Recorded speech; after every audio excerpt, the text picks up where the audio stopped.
कुछ याद उन्हें भी कर लें जो लौट के घर ना आए।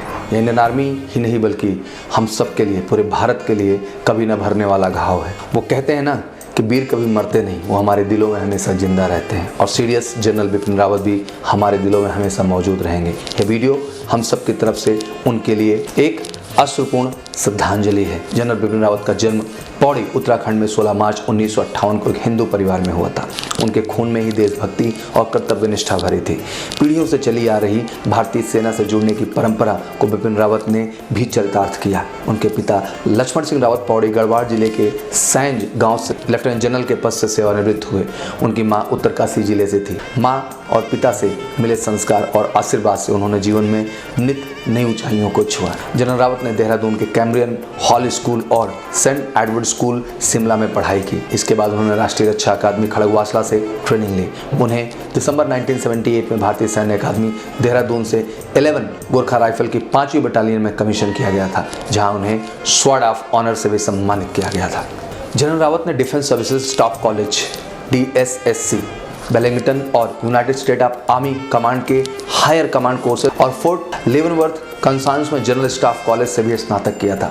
DSSC में अपने कार्यकाल के दौरान उन्होंने मद्रास विश्वविद्यालय से रक्षा अध्ययन में MPhil की डिग्री के साथ साथ प्रबंधन और कंप्यूटर अध्ययन में भी डिप्लोमा प्राप्त किया।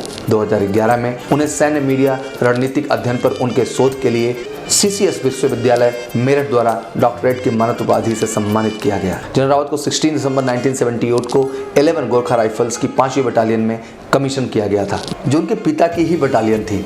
उनके पास हाई एल्टीट्यूड वॉरफेयर का बहुत अनुभव था और उन्होंने काउंटर इंसर्जेंसी अभियानों का संचालन करते हुए 10 साल बिताए थे। उन्होंने एक मेजर के रूप में भी उरी, जम्मू और कश्मीर में एक कंपनी की कमान संभाली। एक कर्नल के रूप में उन्होंने किबिदू में LOC के साथ पूर्वी सेक्टर में अपनी 5वीं बटालियन 11 गोरखा राइफल की कमान संभाली। ब्रिगेडियर के पद पर प्रमोट होकर उन्होंने सोपोर में राष्ट्रीय राइफल के 5 सेक्टर की कमान संभाली। इसके बाद उन्होंने कांगो में एक मिशन में एक बहुराष्ट्रीय ब्रिगेड की कमान संभाली, जहां उन्हें 2 बार फोर्स कमांडर्स कमेंडेशन से सम्मानित किया गया था। मेजर जनरल के पद पर प्रमोशन के बाद रावत ने 19वीं इन्फेंट्री डिवीजन के जनरल ऑफिसर कमांडिंग के रूप में पदभार संभाला। एक लेफ्टिनेंट जनरल के रूप में उन्होंने 3rd कॉर्प्स के हेडक्वार्टर दीमापुर को संभाला। उन्होंने और भी अहम पद जैसे general staff officer, logistic staff officer, colonel military secretary, deputy military secretary, senior instructor junior commanding wing को भी संभाला। उन्होंने ईस्टर्न कमांड के मेजर जनरल स्टाफ के रूप में भी काम किया। सेना कमांडर ग्रेड में प्रमोट होने के बाद जनरल रावत ने 1 जनवरी 2016 को दक्षिण कमांड के general officer commanding in chief का पद ग्रहण किया। इसके बाद उन्होंने 1 सितंबर 2016 को थल सेना के उप प्रमुख पद को ग्रहण किया। 17 दिसंबर 2016 को भारत सरकार ने उन्हें 27वें सेना अध्यक्ष के रूप में नियुक्त किया।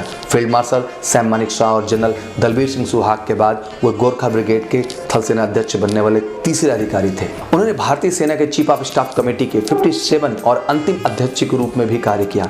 उन्हें 30 दिसंबर 2021 को पहले CDS के रूप में नियुक्त किया गया था और 1 जनवरी 2020 को पदभार ग्रहण किया।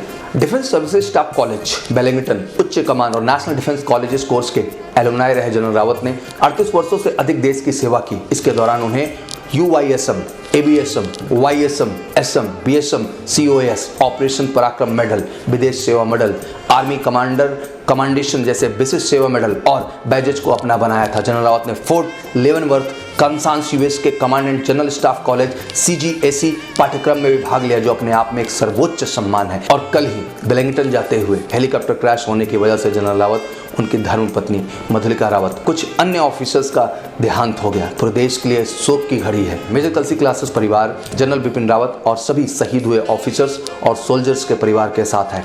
ईश्वर उन सभी की आत्मा को शांति दे। जनरल बिपिन रावत जैसे ऑफिसर शायद ही इस देश को अब मिल पाए, पर श्रीमान रावत का इंडियन आर्मी और देश के प्रति योगदान अतुलनीय है और कभी ना भुलाया जाने वाला रहेगा। हम सब उनके प्रति कृतज्ञ हैं और उन्हें हम दिल से सैल्यूट करते हैं और गर्व करते हैं कि भारत माता का एक वीर सपूत जो आज हमसे दूर तो हुआ है, बट हमारे दिल, जान और जहन में हमेशा हमारे साथ रहेंगे। ऐसे वीर सपूत के लिए दिल से उनको कोट कोट नमन।